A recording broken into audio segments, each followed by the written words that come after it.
కాబట్టి నేర్పించేటువంటి మనుషుడు ఒక బిడ్డతో మాట్లాడుతున్నప్పుడు, ఒక తండ్రి తన బిడ్డతో మాట్లాడాలంటే మొదటిగా తను ఒక బెస్ట్ ఎగ్జాంపుల్గా కనపడినప్పుడు మాత్రమే అది ప్రభావం చూపించింది బిడ్డల మీద. ఒక తల్లి తన బిడ్డలతో మాట్లాడాలంటే ఒక విషయంలో మొదటిగా తాను బ్రతికి చూపిస్తేనే ఆ ప్రభావం అనేది ఆ బిడ్డల మీద ఉంటుంది. ఎప్పుడైనా ఆలోచించండి, అక్కడ యాటిట్యూడ్ ఒకటి, టీచింగ్ ఒకటి ఉంటే ఈ రెండు అస్సలు సెట్ అవ్వవు. అంటే ప్రవక్తన ఒకటి, మాట ఒకటి ఉంటే అస్సలు మిమ్మల్ని కేరే చేయరు మీ పిల్లలు. గౌరవ మర్యాదలతో మిమ్మల్ని ఎంచరు. తమ దృష్టిలో అసలు మీరు అసలు ఒక యూజ్లెస్ లాగా ఉంటారు, నిష్ప్రయోజనంగా. కాబట్టి ఎప్పుడు ఎఫెక్టివ్గా ఉంటుందంటే ఒక మనుషుడు తను బ్రతికే బ్రతుకు, ఆయన మాట్లాడే మాటకు రెండు సమపాలలో సింక్ అయినప్పుడు మాత్రమే. కాబట్టి సహజంగా ఏ తండ్రి అయినా ఏ తల్లి అయినా తన బిడ్డలు ఎలాగుండాలని కోరుకుంటారంటే, మీరు ఇది చేయకూడదు, ఇది తినకూడదు, ఇక్కడ ఉండకూడదు, ఈ స్థలంలో నడవకూడదు, వారితో సహవాసం చేయకూడదు అని ఎన్ని మీరు చెప్పాలనుకుంటే మొదటగా ఒక బెస్ట్ ఎగ్జాంపుల్ అనేది మీ జీవితం వారి ఎదుట సెట్ చేయబడి ఉండాలి. జీవితాలు లేకోకుండా మీరు ఎన్ని ఇన్స్ట్రక్షన్స్ అయినా పెట్టండి, ఎన్ని కమాండ్మెంట్స్ అయినా చేయండి, ఎంత శిక్ష అయినా విధించండి, వాళ్ళలో మార్పు అనేది రాదు. జీవితం ప్రభావితం చేసింది బ్రతుకుతూ బోధించటం, బ్రతుకుతూ మాట్లాడటం, బ్రతుకుతూ ఇన్స్ట్రక్ట్ చేయటం, బ్రతుకుతూ సూచించటం అనేది బిడ్డల మీద బహుగా ప్రభావితం చూపించింది. కాబట్టి అటు జీవితాలు ఏవైతే ఉంటాయో మనం నేర్చుకోబోతాం ఈ క్రమంలో. అందువలన బిడ్డలు తెలుసుకోవలసినటువంటి సంగతులు ఉన్నాయి, తల్లిదండ్రుల ద్వారా వారికి నేర్పించవలసిన సంగతులు ఉన్నాయి, వినిపించాల్సిన సంగతులు ఉన్నాయి. వాటిని మీ బిడ్డలు తెలుసుకునేలాగా మీరు చెప్పండి. దైవభక్తి కలిగినటువంటి తల్లిదండ్రులు ఏం చేస్తారంటే, నా బిడ్డకి ఈ విషయాలు తెలియాలా, ఈ విషయం తెలిస్తే తనకంటే ఒక అవగాహన వస్తుంది, కాబట్టి తను ఎలా బ్రతకాలో నిర్ణయించుకుంటాడు. దానిలో మొదటి సంగతి ఏంటంటే, మీ దేహాన్ని చెరిపేటువంటి దాని జోలికి పోవద్దు అనే సంగతి తల్లిదండ్రులుగా మీ బిడ్డలకు చెప్పండి. మొదటి సమాచారం, మీ దేహాన్ని చెరిపేటువంటి ఏ విషయం జోలికైనా పోవద్దు. ఏమేమి చెరిపేస్తాయి దేహాన్ని, ఏమేమి పాడు చేస్తాయి? కుటుంబాన్ని కానీ, దేహాన్ని కానీ, ఒక సమాజాన్ని కానీ పాడు చేసేటువంటి ప్రధానమైనటువంటి ఒక విషయాన్ని ఒక భక్తిపరులైనటువంటి తల్లి తన బిడ్డకు నేర్పించడం మొదలుపెట్టింది. ఆయన మద్యంతో మత్తై ఉండొద్దు, అది చెరిపేస్తుంది, నిన్ను పాడు చేస్తుంది, నిన్ను నాశనం చేస్తుంది. చాలా సంగతులు ఉంటాయి బిడ్డలకు చెప్పవలసినవి. సామెతల గ్రంథం 31వ అధ్యాయంలో ఒక తల్లి తన బిడ్డైనటువంటి, తన కుమారుడైనటువంటి అతనితో తన బిడ్డకి ఈ విషయం తెలియాలి అని నేర్పిస్తుందంట. అందువలన క్రైస్తవ కుటుంబాల్లో తల్లిదండ్రులుగా ఉన్నటువంటి మీరు మీ బిడ్డలకు ఈ విషయాలు ఖచ్చితంగా తెలియాలి అని నేర్పించవలసినటువంటి సంగతుల్లో కూడా ఇదొకటి. ఏమి నేర్పించాలి మీ బిడ్డలకు అంటే, నీ దేహాన్ని చెరిపే దాని జోలికి పోవద్దు, నిన్ను పాడు చేస్తుంది, నీకు మంచి భవిష్యత్తు లేకోకుండా చేస్తుంది, కుటుంబ గౌరవ మర్యాదలు లేకోకుండా చేస్తుంది. ఒక తల్లి నేర్పిస్తుందంటే, దైవభక్తి కలిగినటువంటి తల్లి నేర్పిస్తుందంట. 31వ అధ్యాయం మొదటి వచనం చదువుతాం. 31వ అధ్యాయం మొదటి వచనంలో, రాజైన లెమూయేలు మాటలు అతని తల్లి అతనికి ఉపదేశించిన దేవోక్తి. కాబట్టి ఒక తల్లి ఉపదేశం చేయాలి, ఆమె అనుసరిస్తూ ఉపదేశం చేయాలి. ఒక తండ్రి ఉపదేశం చేయాలి తన బిడ్డకి, తన దగ్గర కూర్చోబెట్టుకొని ఈ విషయాలు నీకు తెలియాల్సి ఉన్నవి, ఈ మార్గాలు ఎలాగ నడవాల్సి ఉందని ఒక ప్రతి తల్లి తండ్రి తమ బిడ్డలకు చెప్పవలసినటువంటి సంగతులు చెప్పాలి. ఒక రోజున ఆ తల్లి చెప్తుంది. ఏమని చెప్తుంది ఆ తల్లి? 5వ వచనం చదువుతాం, లేదా 4వ వచనం చదువుతాం. 31వ అధ్యాయం 4వ వచనంలో, ద్రాక్షరసము త్రాగుట రాజులకు తగదు. రాజు అనేటువంటి లెమియలతో మాట్లాడుతున్నటువంటి మాట. ఒకవేళ ఆయన రాజు అయి ఉండకపోతే ఆయన తల్లి ఖచ్చితంగా ఆయన ద్రాక్షరసము త్రాగుట మనుషులకు తగదు అనేదేమో. ప్రత్యేకించి రాజు కాబట్టి తన కుమారుడు ఆ స్టేటస్ను ఉద్దేశించి మాట్లాడుతుంది. ఒకవేళ దీని మీద కాంట్రవర్సీ చేయొచ్చేమో. రాజులు త్రాగకపోతే సామాన్యులు త్రాగొచ్చనే కదా, అదే కదా మనకంటనే వచ్చే ఆలోచన, అదే కదా. రాజులు త్రాగకూడదు అంటున్నాడంటే, రాజులకు తగదంటున్నాడంటే సామాన్యులు తాగొచ్చనే, అది కాదు ఉద్దేశం. అపోస్తుల యొక్క బాధలో తేట తెల్లమైనటువంటి ఒక విషయం ఏమంటే మద్యంతో మత్తులై ఉండొద్దు. ఎఫెసీయులకు రాసిన పత్రికలో రాయబడినటువంటి సంగతులు ఈ విధంగా ఉన్నాయి. 5వ అధ్యాయంలో పిల్లలకు తల్లిదండ్రులు నేర్పించవలసినటువంటి ఒక ప్రధానమైనటువంటి విషయం ఇది. ప్రధానమైనటువంటి విషయంలో ఒక తండ్రి ఒక తల్లి మొదటగా తమ జీవితాలను వారి ఎదుట ఒక శ్రేష్టంగా కనపరుచుకుంటే ఆ బిడ్డలకి మీరు ఏం చెప్తున్నారో అది పనిచేస్తుంది. అలా ఒక తల్లి మాట్లాడుతుంది రాజు అయినటువంటి లెమియలుతో. ఎఫెసీయులకు రాసిన పత్రిక 5వ అధ్యాయము 17వ వచనం నుంచి చదువుతున్నాం మనం. 5వ అధ్యాయం 17వ వచనంలో, ఎఫెసీ 5వ అధ్యాయం 17వ వచనంలో, ఇందు నిమిత్తము మీరు అవివేకులు కాక ప్రభు యొక్క చిత్తమేమిటో గ్రహించుకొనుడి, మరియు మద్యముతో మత్తులై ఉండకుడి. కాబట్టి నిన్ను నాశనం చేస్తుంది, నిన్ను పాడు చేసేటువంటి ఒక ప్రధానమైనటువంటి ఒక విషయం అపోస్తుల యొక్క బోధలో వెల్లడి చేయబడింది. మద్యంతో మత్తులై ఉండొద్దు. నేటికి ఒక సమాజం పాడైపోతుందంటే దాంట్లో ఇది ఖచ్చితంగా తన యొక్క పార్టిసిపేషన్ ఉంటుంది, మద్యం యొక్క పాలి భాగం ఉంటుంది. ఒక దేశము ఒక ప్రాంతంలో ఉన్నటువంటి ప్రజలు పాడవుతున్నారంటే దాంట్లో కీలకమైనటువంటి ఒక పాత్రను పోషించేది మద్యం. అందువల్ల ఒక తల్లి చెప్తుంది, రాజు అనేటువంటి లెమియలుతో చెప్తుంది. అంటే తల్లి ఎందుకు చెప్తుంది? తను బ్రతుకుతుందా? అలాగన వాస్తవమైన సంగతి మాట్లాడాలంటే ఆడవారు కూడా తాగేవాళ్ళు ఉంటారు. అన్నారా లేరా? మన ప్రాంతాల్లో మీకు ఎవరైనా కనిపించారా? ఆడవాళ్ళు త్రాగేవారు ఉంటారు. ఇక్కడ కూర్చున్నటువంటి వాళ్ళు ఎవరు లేరని నా నమ్మకం. ఉండేవాళ్ళు ఉన్నారు లోకంలో. తీతుకు రాసిన పత్రిక 2వ అధ్యాయంలో రాయబడినటువంటి సంగతులు ఈ విధంగా ఉన్నాయి. వృద్ధాపాయంకి వచ్చినటువంటి ముసలివారిలో ఉండేటువంటి అలవాటు ఉంటుంది. ఈ రోజున వయసుతో సంబంధం లేకుండా తాగుతున్నారు. పట్టణాలకు వెళ్తే తెలిసిది అలా జీవితాలు ఎలాగుంటాయో. యవ్వన స్త్రీలు యవ్వన ఆడబిడ్డలు సైతము ఇలాంటి దుర్వ్యాపారానికి అలవాటు పడినటువంటి వారి వల్లే తమ జీవితాలను పాడు చేసుకునే వాళ్ళు చాలామంది ఉన్నారు. ఆ సంగతుల గురించి మాట్లాడుతున్నాడు చూడండి. తీతుకు రాసిన పత్రిక 2వ అధ్యాయంలో 3వ వచనంలో రాయబడినటువంటి సంగతులు ఈ విధంగా ఉన్నాయి. అలాగుననే వృద్ధ స్త్రీలు కొండెగత్తెలను మిగుల మద్యపానాసక్తులనై ఉండక. ఉంటుందా అలాంటి ఆలోచన? వృద్ధ స్త్రీలకు ఒకప్పుడు తాగేవాళ్ళు అంట, ముసలితనానికి వచ్చినప్పుడు తాగేవారు అంట ఆడవాళ్ళు. కానీ నేడు సమాజంలో ఉన్నటువంటి పరిస్థితులు మారిపోయాయి. కారణం ఏమంటే వారి ఎదుట ఒక మంచి శ్రేష్టమైన జీవితాన్ని గడుపుతున్నటువంటి ఒక మంచి బెస్ట్ ఎగ్జాంపుల్గా నిలబడేవారు అదే వారి ఎదుట లేకపోవటం. కానీ లెమియలు యొక్క తల్లి అలాగను కాదు. లెమియలు యొక్క తల్లి ఎలాంటిదంటే దైవభక్తి కలిగినటువంటి ఒక తల్లిలాగా కనిపిస్తుంది. దేవునికి మొక్కుకునే ఒక తల్లిలాగా కనిపిస్తుంది. దేవునితో సహవాసం కలిగినటువంటి ఒక తల్లి లెమియలు యొక్క తల్లి. ఆమె పేరేంటో రాయబడి ఉండలేదు గ్రంథంలో.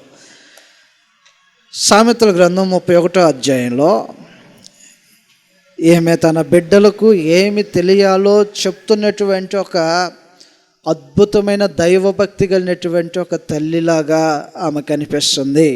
కాబట్టి నేడున్నటువంటి సంఘంలో ఉన్నటువంటి ఏ స్త్రీ అయినా తల్లిగా ఉంటే మీ బిడ్డలకు నేర్పించండి. ఏ పురుషుడైనా తండ్రిగా ఉంటే మీ బిడ్డలకు నేర్పించండి. ఏమని నేర్పించాలా?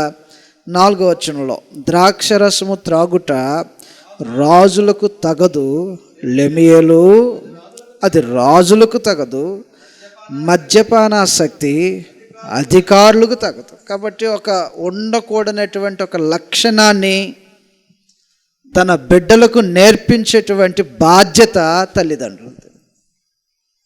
సమాజంలో చెడిపోతున్నటువంటి కారణాల్లో ఏదైతే కొన్ని కారణాలు ఉంటాయో ఆ కారణాల వలన తమ జీవితాలను పాడు చేసుకోకూడదని ఒక గొప్పగా ఇన్స్ట్రక్ట్ చేసేటువంటి ఇన్స్ట్రక్టర్ కావాలి ఒక తండ్రి తన బిడ్డలకి, ఒక తల్లి తన బిడ్డలకు. కారణం ఏమంటే గ్రంథంలో అనేక స్థలాల్లో మద్యపానముతో కానీ ఏదన్నా ఒక మత్తు చేత కానీ తమ దేహాలను మత్తులోకి దింపేస్తే దాని పర్యవసానాలు తీరని నష్టాన్ని తీసుకొచ్చి పెట్టాయి. చెప్పండి మీ బిడ్డలకి.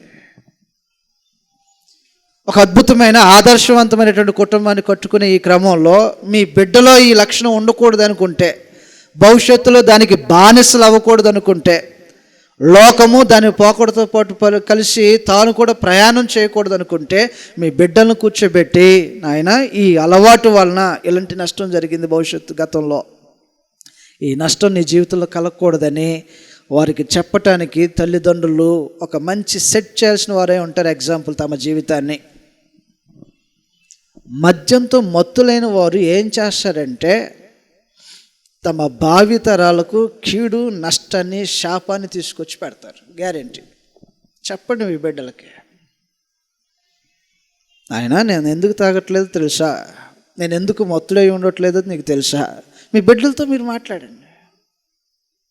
త్రాగేవాడు ఎవడు ఎలాగని మాట్లాడు. నేను ఎందుకు తాగట్లేదు తెలుసా, నేను ఎందుకు దూరంగా ఉంటున్నానో తెలుసా, నేను ఎందుకు అలాగా త్రాగుబోతులతో దూరంగా సహవాసం చేయకుండా ఉంటున్నానో తెలుసా?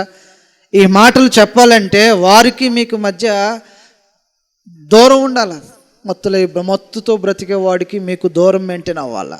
చదువుతాం గ్రంథంలో, ఆదికాండము 9వ అధ్యాయంలో ఒక మనుషుడు ఎలాగనే ద్రాక్ష తోట వేసి మత్తు ఎక్కిందాక ద్రాక్ష రసాన్ని త్రాగాడంట. నాకు తెలిసి గ్రంథంలో ఫస్ట్ డ్రంక్ కేసు అదే ఉంటుంది. పట్టుకున్నాడు దేవుడు మొదటిగా మద్యపానంతో లేదా మత్తుతో నింపబడినటువంటి మొదటి వ్యక్తిగా ఈ నోవాహు తీర్చబడ్డాడు. ఫస్ట్ కేసు గ్రంథంలో. వ్యవసాయం చేశాడంట. దాంట్లో ఎంచుకున్నటువంటిది ఏంటంటే ద్రాక్ష తోట వేయాలనుకున్నాడు. ద్రాక్ష తోట వేసి ఆ ద్రాక్ష పళ్ళన్నిటినీ రసం చేసి అది మత్తెక్కేంత దాకా తాగాడు. ఈ మత్తులో తాను ఎలాగ నడుచుకుంటున్నాడో, ఎలాగన తన దేహాన్ని కాపాడుకుంటున్నాడో ఈ స్పృహ కోల్పోయిన వాడై తన ఇంట్లో తను పడుంటే ఇది ఎవడికి నష్టం తీసుకొచ్చిందంటే తన గురించి మాట్లాడాల గ్రంథంలో, లేకపోతే తర్వాత తన కుమారుని గురించి మాట్లాడాల గ్రంథంలో, వాని కుమారుని గురించి మాట్లాడాడు గ్రంథంలో. కాబట్టి ఈ మత్తై ఉండటం అనేది నీ భవిష్యత్తుకు కీడే, నీ పిల్లల భవిష్యత్తుకు కీడే. ఏ విధము చేతనైనా మత్తుడై ఉండును. ఒకవేళ మద్యము చేతన మత్తుడై ఉంటాడు, మత్తు ఇచ్చేటువంటి పదార్థముల చేతన ఏదో ఒక రకమైనటువంటి మత్తు కలిగి ఉంటాడు. నువ్వు ఏ రకంగా నువ్వు స్పృహ కోల్పోవటానికి మరొక లోకానికి అనుభవించాలనేటువంటి ప్రయత్నంతో చేస్తే నీ భావితరాలకు అది ఒక శాపంలాగా మారుతుంది. ఇది గతంలో జరిగినటువంటి సంగతి. ఆదికాండం 9వ అధ్యాయంలో, ఆదికాండం 9వ అధ్యాయం 20వ వచనంలో రాయబడినటువంటి సంగతులు ఈ విధంగా ఉంటాయి.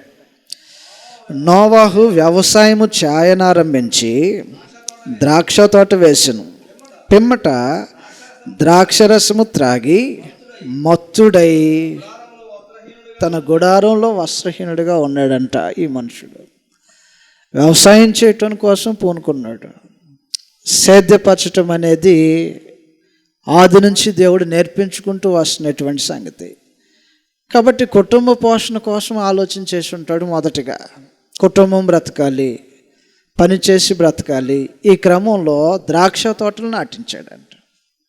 నాటిన వాడు ద్రాక్ష రసాన్ని తీసి అది మద్యంలాగా లేదా మలచబడినటువంటి త్రాగి మత్తుడై దేహం మీద వస్త్రం ఉందో లేదో అనేటువంటి పరిస్థితుల్లో కూడా స్పృహ కోల్పోయి ఉంటే ఒక కుమారుడు వచ్చి చూస్తాడని. వచ్చి చూడగానే వెంటనే తను మత్తు నుంచి తేరుకున్న తర్వాత నిజంగా ఒకవేళ తనకు కోపం వస్తే ఎవడి మీద తీర్చుకోవాలో తన కోపాన్ని? ఎవడైతే ఆ కార్యంలో పాలుపుచ్చుకున్నాడో వాని మీద తన కోపాన్ని తీర్చుకోవాలి. ఒకవేళ లేకపోతే అతనికి సంబంధించి మాట్లాడాలి.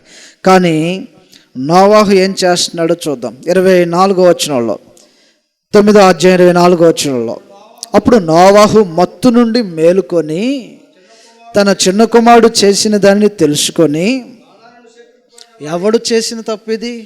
ఎవరు చేసిన తప్పుకి ఎవరిని చేస్తున్నాడు? బాధ్యుడిగా ఎవరిని చేస్తున్నాడు చూడండి. మత్తుల నుంచి మేలుకొని అంటే నీకు మత్తెక్కిందాక ఏదో ఒక వ్యసనంతో నింపబడి ఉన్నావు అనుకో, నీ భవిష్యత్తు తరాలకు కీడు చేస్తున్నావు నువ్వు. కాబట్టి ఒక తండ్రి ఒక తల్లి ఏమని మాట్లాడాలంటే, మత్తు వలన తరాలు పాడవుతాయి. నీ గర్భవాసం నుంచి వచ్చే బిడ్డలు పాడవుతారు. ఒక క్రమమైనటువంటి జీవితాన్ని వదిలేసుకుంటారు. తమ యొక్క జీవన శైలి మారిపోతుంది. 24వ వచనం, అప్పుడు నోవాహు మత్తు నుండి మేలుకొని తన చిన్న కుమారుడు చేసిందని తెలుసుకొని కనాను శపింపబడిన వాడై. ఎవడి కనాను? నోవాహు యొక్క కుమారుల పేర్లు షేము, హాము, యాపేతు కదా. పైనుంచి కూడా చెప్పుకుంటూ వచ్చాడు. ఈ కనాన్ అనేవాడు ఎవడు? హాము యొక్క కుమారుడు. కుమారుడు దగ్గరికి ఎందుకు వెళ్ళావు? చూసినవాడు ఎవడు? చేసింది ఎక్కడ ఎవడు? దుష్కార్యంలో నువ్వు దుష్కార్యం చేసావు. వాస్తవంగా మాట్లాడాలంటే తండ్రి తన బిడ్డలకు ఎలాంటి ఒక మాదిరి కనపరచాలో ఆ మాదిరి లేనప్పుడు ఇలాగే జరుగుతుంది. ఏ కుటుంబంలోనైనా సరే. ఆ రోజు నేను త్రాగాడేమో, ఈ రోజున మన కుటుంబంలో ఉన్నటువంటి ఏ పురుషులైనా సరే తన బిడ్డలకు కనిపించేటప్పుడు అన్ని విషయాల్లో ఒక పర్ఫెక్ట్ మ్యాన్గా కనపడాలి. మిస్టర్ పర్ఫెక్ట్ అన్నమాట. మీ తండ్రి, మీ పరలోకమందు ఉన్నటువంటి తండ్రి పరిపూర్ణుడు కాబట్టి మీరు కూడా ఎలాగ ఉండాలా? అన్ని విషయాలు అలాగని కనపడాలి. నిజంగా ఒక తండ్రి తన బిడ్డలకు ఎలాగని కనబడుతున్నాడా క్రైస్తవ కుటుంబంలో ఉండగా? ఒక స్వార్థప్రియుడిగానో, ఒక మనసు బాగలేనటువంటి చెడిపోయిన మనసు గలవాడుగానో, ఏదో ఒక వ్యసనాన్ని కలిగిన వాడుగానో, లేకపోతే చెడు సహవాసాలు కలిగినటువంటి వాడుగానో ఉండి వాడితో ఫ్రెండ్షిప్ చేయమాకరా అని చెప్పండి మీరు. నీ స్నేహితులే చెడిపోయిన వాళ్ళు, మన స్నేహితులే చెడిపోయిన వారితో సహవాసం చేసుకుంటూ మన బిడ్డలకి వాడితో సహవాసం చేయొద్దు అని చెప్తే అది ఎక్కదు. మీరు ఎవరితో సహవాసం చేస్తున్నారో జాగ్రత్త.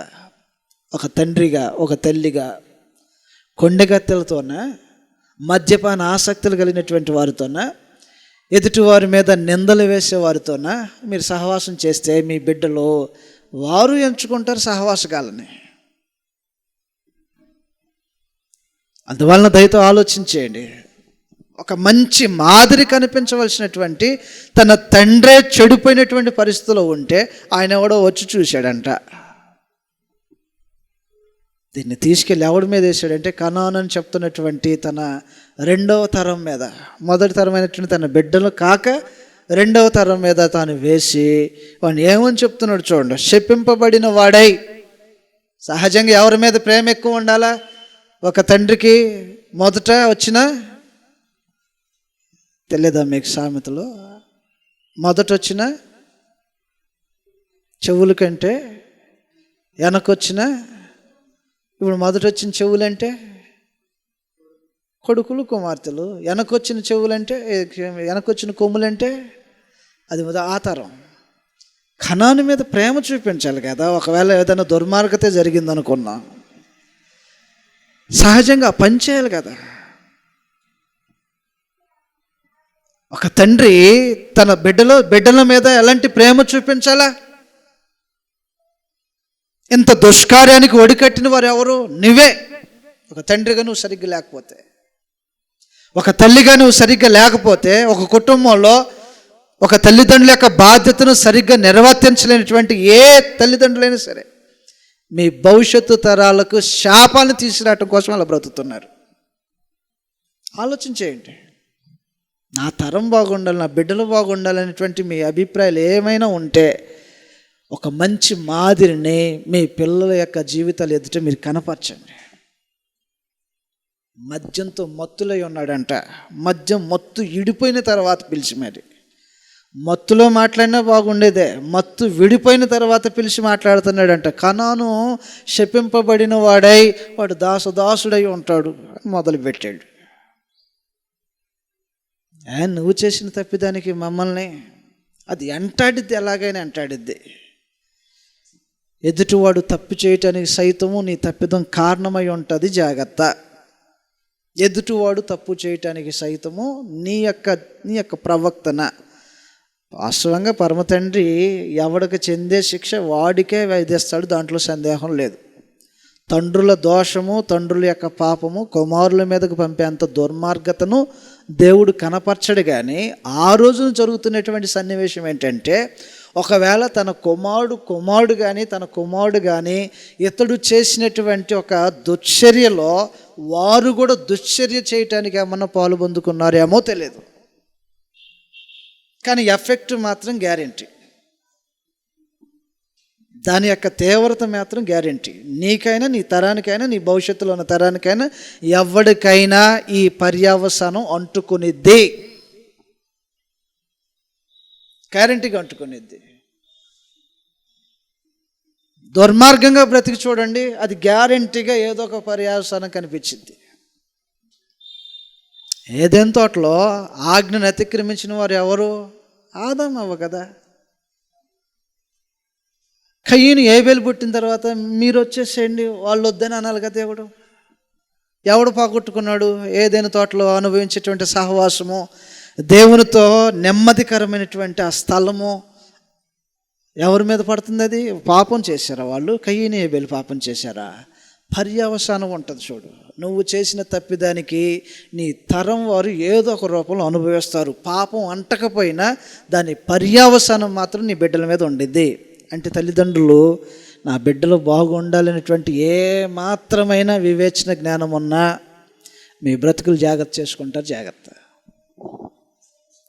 ఒకటి నేను చెడిపోయి బ్రతుకుతున్నానంటే ఒక తరానికి కీడు, నష్టం, శాపం తీసుకొచ్చి పెట్టడానికే బ్రతుకుతున్నా అని ఫిక్స్ అవ్వండి.